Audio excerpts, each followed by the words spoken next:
সাম্প্রতিক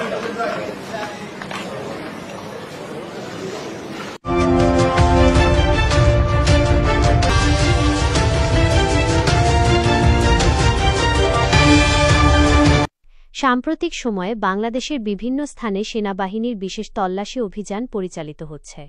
এই অভিযানগুলোর প্রধান লক্ষ্য হল আইন শৃঙ্খলা পরিস্থিতি স্বাভাবিক রাখা, জননিরাপত্তা নিশ্চিত করা এবং বিশেষ করে মাদক ও অন্যান্য অপরাধমূলক কর্মকাণ্ড দমন করা। সাম্প্রতিক কিছু উল্লেখযোগ্য সেনাবাহিনীর বিশেষ তল্লাশি। ঠাকুরগাঁও। পবিত্র ঈদ উল আজহাকে সামনে রেখে ঠাকুরগাঁওয়ে ১ জুন ২০২৫ থেকে ১৪ জুন ২০২৫ পর্যন্ত সেনাবাহিনী বিশেষ তল্লাশি অভিযান শুরু করেছে।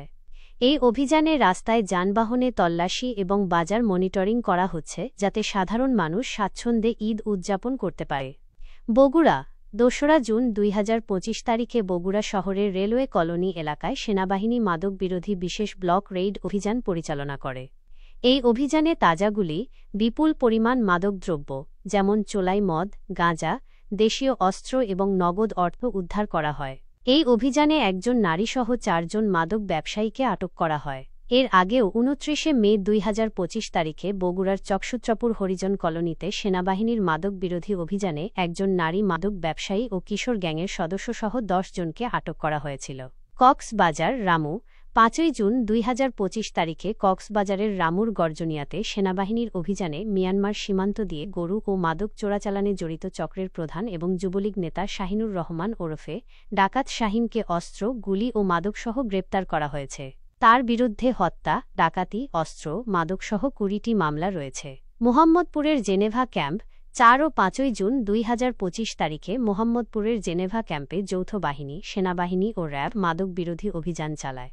এই অভিযানে ২,৪৫,০০,০০০ টাকা মাদকদ্রব্য এবং অস্ত্রসহ ১০ জনকে গ্রেপ্তার করা হয়।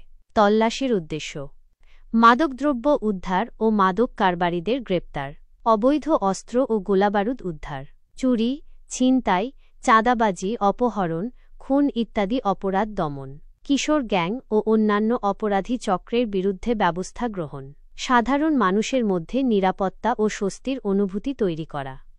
এই বিশেষ তল্লাশি অভিযানগুলো আইন শৃঙ্খলা রক্ষাকারী বাহিনীর একটি চলমান প্রক্রিয়া যা দেশের বিভিন্ন অঞ্চলে প্রয়োজন অনুযায়ী পরিচালিত হয়।